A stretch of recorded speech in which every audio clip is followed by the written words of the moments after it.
Hello run, welcome to I gate Bhilai. बच्चों, जैसा आपको मालूम है कि आई गेट कंप्यूटर साइंस के अंदर में गेट की प्रिपरेशन करवाता है और पर ईयर यहाँ पे जो रिज़ल्ट आता है काफ़ी अच्छा आता है और यहाँ पे हर साल बच्चे अलग अलग कॉलेजेस में एमटेक ले जाते हैं। तो इस साल जो रिज़ल्ट आया गेट 2021 का, आई गेट से एक स्टूडेंट है हमारे साथ में प्रेजेंट है जिनका नाम चंद्रकांत साहू है। ये आई गेट के स्टूडेंट है, आई गेट में रहकर उन्होंने स्टडी की और गेट 2021 के अंदर में 1199 रैंक प्रोड्यूस किया है प्रिपरेशन करके। ये शंकर रायपुर के स्टूडेंट है, वहाँ पे पढ़ते थे और कॉलेज में रहते हुए इन्होंने आई गेट को ज्वाइन कर लिया था।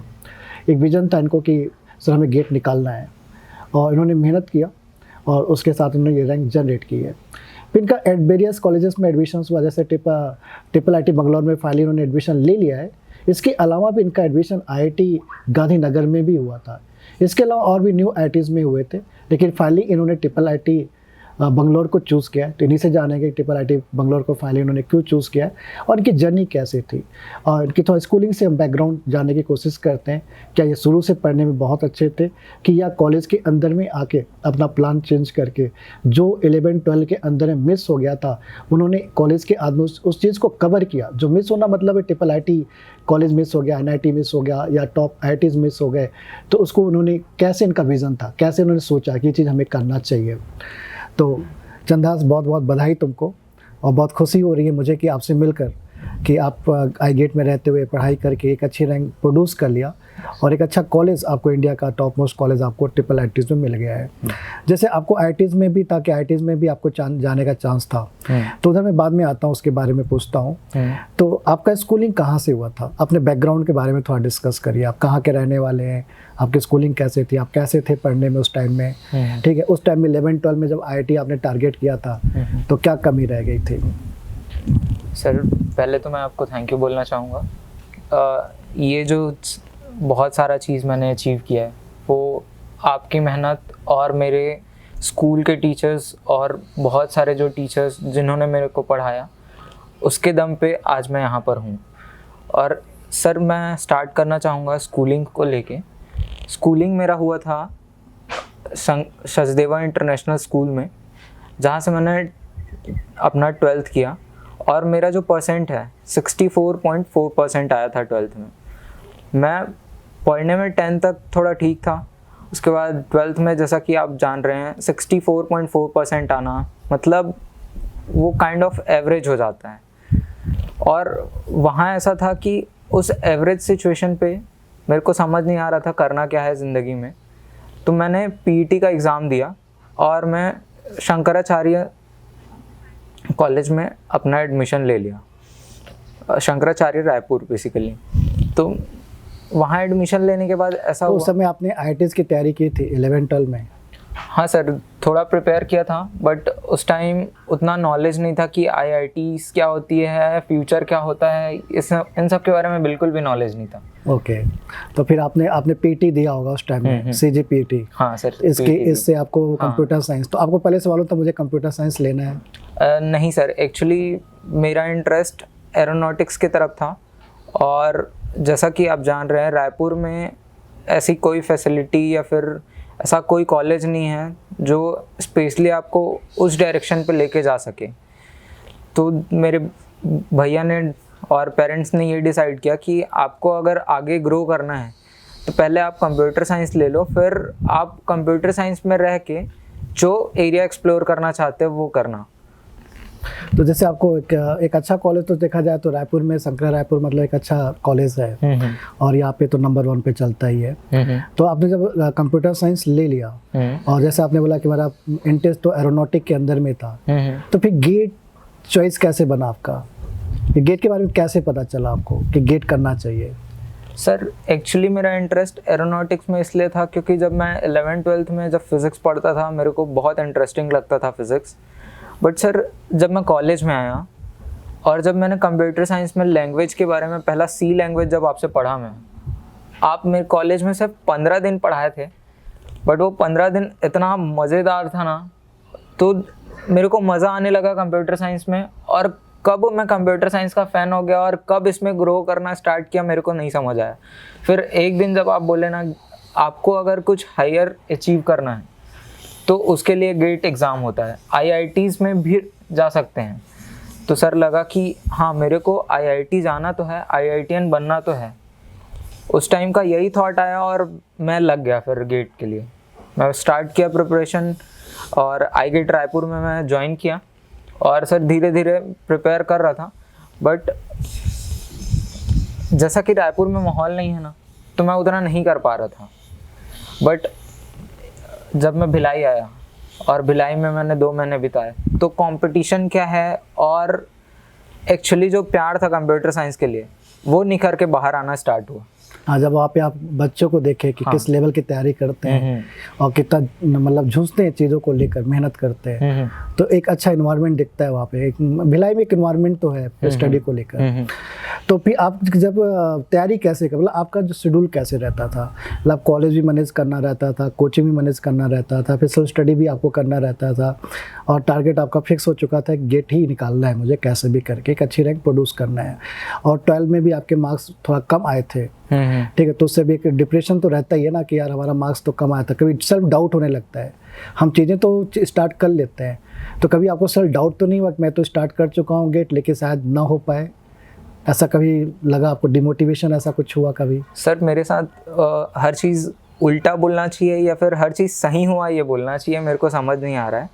क्योंकि मेरा 12th में 64.4% आने के बाद मैं देखा कि हाँ मेरा ये चीज़ मिल रहा है और मेरा ऐसा था कि मेरी ज़िंदगी में जो होने वाला है, जो मेरे को मिलने वाला है, मैं उसको चुपचाप आंख बंद करके एक्सेप्ट करने वाला हूँ। क्योंकि मेरे को ये पता था कि मुझे क्या चाहिए वो नहीं पता मेरे को अभी, और इस कारण मैं कंप्यूटर साइंस चूज़ किया और कंप्यूटर साइंस में ही कैरियर बनाना है ऐसा सोच के मैंने अपना पढ़ाई चालू कर दिया। और जैसा कि सर बोले ना कि आप टाइम कैसे निकालते थे, प्रिपेयर कैसे करते थे, कंप्यूटर साइंस इतना पैशनेटिंग लगने लग गया मेरे को कि मेरे को टाइम का पता नहीं चलता था कि मैं कितना टाइम कंप्यूटर साइंस के सब्जेक्ट्स को दे दिया हूँ।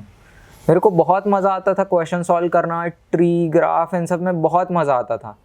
मज़े में सर इतना कुछ हो गया ना कि आज भी मज़ा ही आ रहा है। मैं सुबह कॉलेज जाता था, फिर कॉलेज से जब आता था, फिर कॉलेज से आने के बाद कोचिंग जाता था मैम। और कोचिंग में वीकडेज में प्रभात सर और विकास सर के क्लासेस होते थे और वीकेंड्स में सिद्धार्थ सर के स्पेशल क्लासेस होते थे। वो सैटरडे और संडे होते थे और सैटरडे संडे पूरा यूटिलाइज करते थे हम लोग। और कॉलेज का बर्डन रहता तो है, लेकिन कॉलेज का बर्डन उतना भी नहीं रहता कि आप मैनेज नहीं कर पाओगे। कॉलेज का बर्डन हम मैनेज करते थे, कॉलेज का काम असाइनमेंट वगैरह भी करते थे और फिर उसके बाद जब टाइम मिलता था तो फिर हम कोचिंग का भी पढ़ते थे। और जब ऐसी प्रिपरेशन चल रही थी मेरी और बीच में ऐसा लगा कि प्रिपरेशन में कुछ डिमोटिवेशन आ रहा है, तो मैं एक्चुअली रायपुर से भिलाई शिफ्ट हो गया सर के पास। और भिलाई में मैंने 2 महीने रहा। मैं 2 महीने वहाँ कंपटीशन को एक्सपीरियंस किया कि कंपटीशन क्या है। उसको एक्सपीरियंस करने से कंपटीशन क्या है वो क्लियर हुआ और कुछ सब्जेक्ट्स वहाँ जाके पढ़ने से और क्लियर हुए। तो फिर मैंने 2020 में गेट लिखा। फिर तो जैसे आप तो समय तैयारी करते थे 2020 के अंदर में, तो आपके सिलेबस तो लगभग ख़त्म हो गए थे, तो फिर आपने उस समय भी टेस्ट वगैरह लिखा था कि नहीं लिखा था? हाँ सर, मैंने टेस्ट लिखा था, iGate के टेस्ट देता था। और उसमें परफॉर्मेंस कैसी रहती थी 2020 के टेस्ट के लिए, मतलब गेट के लिए? सर 2020 के गेट के लिए जब मैं अपना परफॉर्मेंस एनालाइज करूं तो मेरा एवरेज 40 मार्क्स आता था। मतलब हर टेस्ट के आसपास? हर टेस्ट में एवरेज आता था? एवरेज 40 रहता था। 40 रहता था, तो मतलब आपको लगता था कि थोड़ा बहुत कमी है अभी प्रिपरेशन में? हाँ, कमी लगता। तो आपने जब प्रिपरेशन करके गेट लिखा 2020 में, तो उस समय आपकी कितनी रैंक आई थी? सर उस समय 4332। 4000 प्लस रैंक आई थी? 4000। तो गेट का रिजल्ट आने के बाद फिर आपके माइंड में क्या आया? सर गेट का रिज़ल्ट आने के बाद माइंड में आया कि मुझे ऐसा लग रहा है कि मेरे में काबिलियत है, मैं इससे ज़्यादा अच्छा रैंक ला सकता हूँ और आगे मैं बहुत कुछ अचीव कर सकता हूँ। तो गलती कहाँ पे हुई उस समय, मतलब जो 4000 रैंक हुई, मतलब कहाँ पे हम लोग लैग कर गए थे? सर एक्चुअली मुझे लगता है मेरा प्रिपरेशन ही शायद कम रहा होगा और मैं उतना कॉम्पिटिटिव नहीं रहा था उस टाइम। लेकिन तब भी आप मतलब देखिए आप क्या होता है कि आप फर्स्ट टाइम दिए और एक कॉलेज में रहते हुए प्रिपरेशन करके दिए आप 4000 रैंक आई 1 लाख लोगों के बीच में, तब भी ठीक है। और उसमें उस समय भी आपका एडमिशन NIT वगैरह में हो रहा था, लेकिन फिर आपने ड्रॉप कर दिया कि आपने सोचा कि उस समय आपने बिट्स का या IIIT हैदराबाद का एग्जाम नहीं लिखा था? नहीं सर, नहीं। आपने सीधा सोचा कि अब ड्रॉप ही लेना है, ड्रॉप लेना है, अच्छा रैंक लाना है। तो इस साल आपने ड्रॉप लेके फिर से आपने तैयारी की? हाँ सर। तो इस साल फिर कैसे आपने प्रिपरेशन की थी, मतलब सब्जेक्ट को कैसे कंप्लीट, मतलब जो कमी आपको मतलब 2020 में क्या कमी लगा था अपने प्रिपरेशन को लेकर, और उस कमी को यहाँ पे, ठीक है, पहले अपनी कमी बताओ कि क्या कमी थी उस समय पे। आपको होता है ना कि आप दोबारा जब प्रिपरेशन करते हैं तो मुझे अपनी लास्ट बहुत सारी कमियां दिखती है कि मैंने उस टाइम में वो सारी प्रिपरेशंस नहीं की थी, तो उस प्रिपरेशन को फिर आपने यहाँ पे इंक्लूड किया और उसको अच्छे से कवर किया और एक अच्छी रैंक जनरेट करने की कोशिश की। तो आपको 2020 में क्या कमियां लगी और उसको यहाँ पे कैसे कवर किया? सर 2020 में मेन जो कमी लगा वो प्रैक्टिस का लगा। मैं कम प्रैक्टिस किया था ऐसा लगा मेरे को, और जो कॉन्सेप्ट थे उसमें उतना पकड़ नहीं था। आता था, मज़ा आता था चीज़ें, बट पकड़ उतनी नहीं थी जितनी होनी चाहिए। जैसे आप डेप्थ में पढ़ाते हो ना, उतना डेप्थ में मैं उस टाइम अपने अंदर ले नहीं पाया था, ग्रैस्प नहीं कर पाया था। बट फिर आप एनालिसिस का कमी रह गया, एनालिसिस अपने साइड से जो मतलब होता ना, मैंने तो पढ़ा दिया लेकिन आप अपने साइड से उसको कितना एनालाइज कर पा रहे हैं, कितना उसको माइंड के अंदर में कवर कर पा रहे हैं, उसमें थोड़ा सा आप बोल रहे हैं कि कमी रह गई थी। तो वो टाइम आपने अभी लॉकडाउन जब लगा, जब सेकंड टाइम आपने प्रिपरेशन स्टार्ट किया, तो वो सब कमी आपने यहाँ पे दूर किया कि चीज़ों को प्रॉपर्ली एनालाइज किया, थियोरिटिकल को प्रॉपर्ली एनालाइज किया, न्यूमेरिकल को प्रॉपर्ली एनालाइज किया, फिर उसके बाद आपने टेस्ट लिखा। तो और क्या क्या किया आपने, मतलब इस समय जब आप प्रिपरेशन कर रहे थे सेकंड टाइम, तो कितने घंटे आप डेली पढ़ते थे?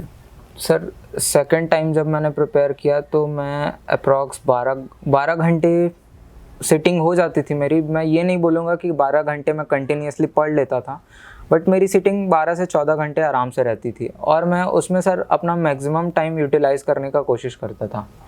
तो कैसे रहता था आपका सब्जेक्ट को लेकर, कुछ प्लान बताइए ना। जैसे आपके कॉलेज के बच्चे हैं, मतलब आपके जूनियर्स आपके वीडियोस देख रहे हैं वो लोग, तो वो चाहते हैं कि हमारा जो गेट है वो कॉलेज के साथ ही निकल जाए, हमको ड्रॉप ना लेना पड़े, तो उनके लिए क्या बोला चाहिए, कैसे उनको प्रिपरेशन करनी चाहिए? सर सबसे ज़रूरी है कि आप एक सब्जेक्ट पकड़ो और उस सब्जेक्ट के लिए टारगेट सेट कर दो कि इतने दिन में ये सब्जेक्ट ख़त्म करना है।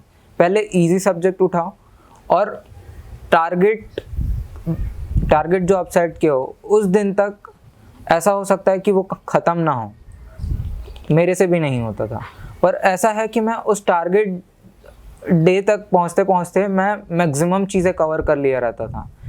सर फिर वो टारगेट डे पे पहुंचने से मेरे को समझ आ जाता था कि हाँ मेरे गेट ओवरफ्लो सॉल्व हुए हैं कि नहीं, मैंने टेस्ट प्रैक्टिस किया है कि नहीं, और क्या क्या कहीं से प्रैक्टिस करना है क्या। अगर मैं पहले कवर कर लिया तो ज़्यादा प्रैक्टिस करता था, और अगर पहले नहीं कवर किया हूँ तो मैं थोड़ा सा 1-2 दिन और एक्सटेंड करके सारे क्वेश्चन सॉल्व करता था, जितने अच्छे अच्छे क्वेश्चन हैं वो सारे। तो जैसे आप आई गेट के बुकलेट्स वगैरह मिले थे, वो भी सब आप सॉल्व करते थे? सर एक्चुअली आई गेट का बुकलेट मैं 2020 में सॉल्व किया था, फिर 2021 के लिए मैंने आई गेट की बुकलेट और रेफ़र नहीं की थी। अच्छा, तो फिर और कैसे मतलब और क्या रहता था, आप कैसे और अपने आप को मतलब टेस्ट देना कब से स्टार्ट किए थे आप? सर टेस्ट एक्चुअली अगस्त सितंबर से स्टार्ट किया था मैंने 2021। तो कैसे मार्क्स आते थे आपके टेस्ट में सेकंड टाइम में? सेकंड टाइम में पहले कुछ टेस्ट में अराउंड 40 to 50 आते थे, बट वो जब दिसंबर आया तो दिसंबर में मेरा कंसिस्टेंट हो गया था कि मेरा 60, 62, 65 ऐसे मार्क्स आ रहे हैं।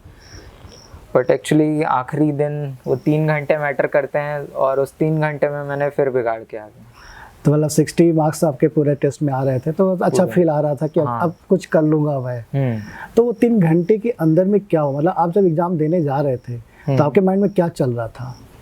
सर एक स्विमर को मैंने देखा था, इसको मैं एग्जांपल के थ्रू बताना चाहूँगा। एक स्विमर था, जब वो स्विम कर रहा था ना, अब आगे आने के लिए, जब वो जीतने के लिए स्विम कर रहा था, तो वो अपने कॉम्पिटिटर को देख रहा था कि मेरे बाजू में वो तैर रहा है और वो कहीं मेरे से आगे नहीं निकल गया क्या करके। वो जब उसको देख देख के तैर रहा था तो वो आगे निकल रहा था, क्योंकि उसको फोकस गोल पे था और मेरा फोकस उस पे था, इसलिए मैं पीछे हो रहा था। यही चीज़ हुआ मेरे गेट के साथ। मैंने गेट में मैं ये सोच लिया कि मेरे अलावा बहुत सारे लोग हैं और वो इस क्वेश्चन को भी बना लिए होंगे, इस क्वेश्चन को भी बना लिए होंगे, ये भी बना लिए होंगे, और मैं डरते गया। और अगर वही चीज़ नहीं करता मैं तो शायद मैं अच्छा परफॉर्म करके आता। मेरे को अंदर से ये तो कॉन्फिडेंट था कि मैं अच्छा रैंक ला लूँगा, बट वो 3 घंटे मैटर करते हैं, बस वही हो गया। तो फिर जैसे आपका फिर रिजल्ट आया 1199 रैंक आया, तो आपको पहले से पता चल गया था कि इतना लगभग मार्क्स आ सकता है मेरे? हाँ। ठीक, तो फिर इसके बाद आपने क्या डिसाइड किया कि आपको IIT बंगलौर लेना है? और फिर इसी बीच में आपका IITs गांधीनगर में भी सिलेक्शन आपका हो गया था, शायद आपने एडमिशन भी ले लिया था, लेकिन वहाँ से अभी ड्रॉप करके इधर आ गए आप। हाँ सर। तो उसकी कहानी थोड़ी सी बताइए कि आपका IITs गांधीनगर का कैसे, वहाँ का प्रोसेस क्या होता है, मतलब वहाँ के एडमिशन का प्रोसेस क्या है? सर एक्चुअली IIT गांधीनगर में 2 तरीके के एडमिशन्स होते हैं। एक अर्ली एमटेक वाला प्रोग्राम होता है, वो भी एमटेक के लिए है, और एक गेट के थ्रू एमटेक होता है। सर गेट के थ्रू एमटेक के लिए आपको अलग से अप्लाई करना पड़ता है, क्योंकि वो COAP में नहीं आता है। गांधीनगर IIT गांधीनगर COAP में पार्टिसिपेट नहीं करता है, तो अलग से आपको पार्टिसिपेट करना पड़ता है, उसके वेबसाइट में जाके रजिस्टर करना पड़ता है। तो मतलब इसको जो इसमें गेट क्वालिफाई होना ज़रूरी नहीं है?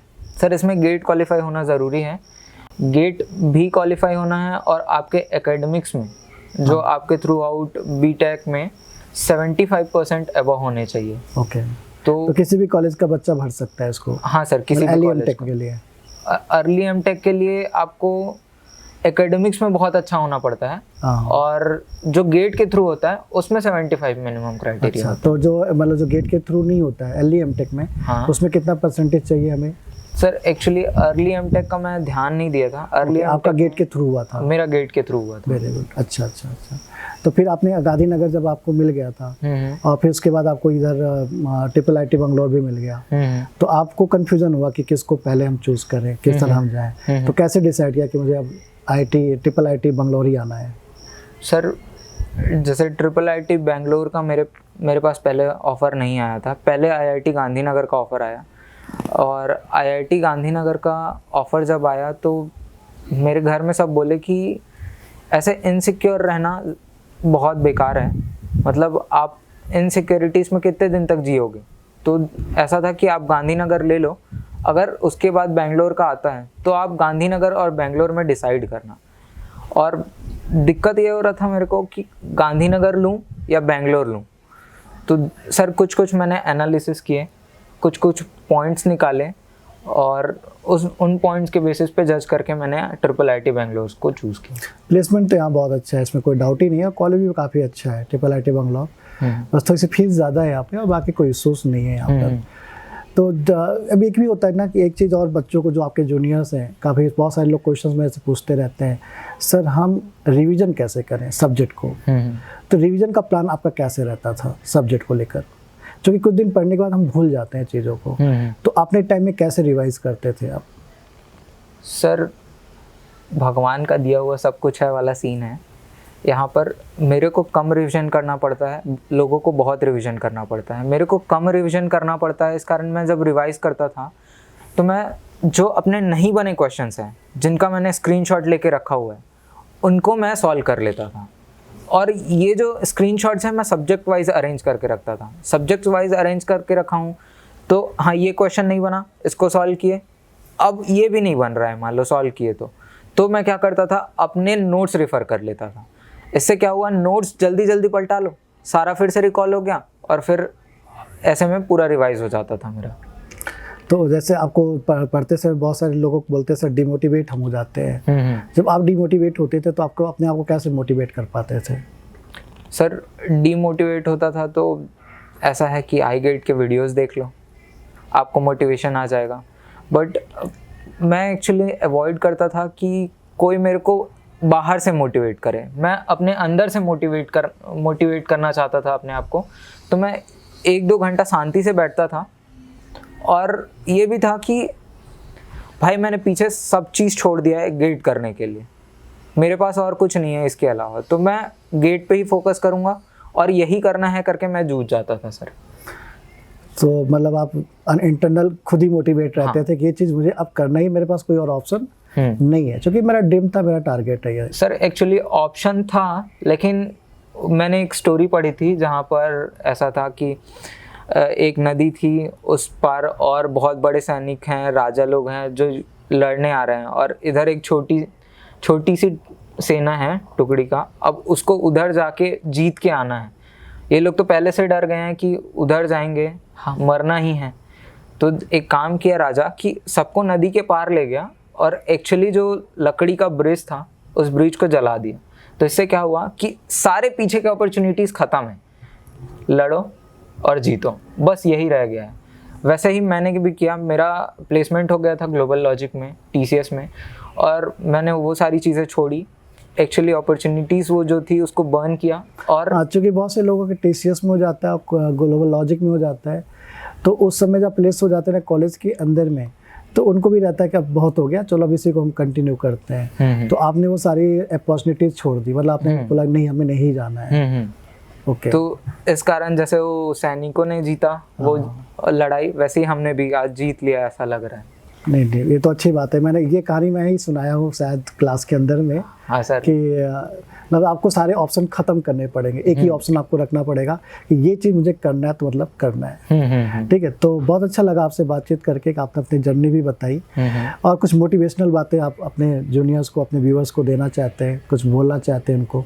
हाँ सर, मैं बोलना चाहूँगा, जैसा कि आप सब जानते हो ज़िंदगी में एक ना एक बार तो आपको स्ट्रगल करना ही है, चाहे आज करो या कल करो।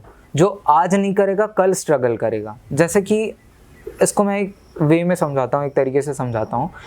जब आप 12th में रहते हैं तो क्या होता है, आप IITs के लिए प्रिपेयर कर रहे होते हैं, और अगर आपने एकदम ताबड़तोड़ प्रिपेयर कर दिया और आप IITs में आपका सिलेक्शन हो गया, तो आपको बाद में कम मेहनत करनी पड़ती है। और अगर आपका उस टाइम IIT में नहीं हुआ तो आप गेट के लिए प्रिपेयर किए या फिर कुछ PSUs के लिए प्रिपेयर किए, तो इस टाइम पे आपने हार्ड वर्क किया, इस टाइम पे आपने स्ट्रगल किया, तो यहाँ पर आपके साथ अच्छा हो गया। अगर आप यहाँ पर भी अपॉर्चुनिटीज़ जो है उसको छोड़ देते हैं, तो क्या होगा, बाद में आपको वही 9 to 7 वाले जो कैरिकुलम है उसमें आप फंस के रह जाओगे। आपका एक्चुअली जो डेली रूटीन है वो बहुत ज़्यादा हेक्टिक हो जाएगा।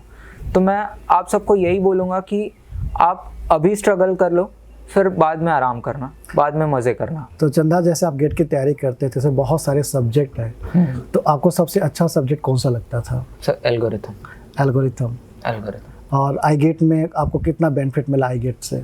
Sir actually I get start हुआ था C लैंग्वेज से मेरा, और सर मैं बता नहीं सकता कि एक लैंग्वेज को जब मैं सीखा तो मैं उस लेवल से सीखा जहाँ पे एक्चुअली लैंग्वेज क्यों इंट्रोड्यूस किया गया है, लैंग्वेज क्या है, अगर इंग्लिश भी एक लैंग्वेज है तो क्यों है।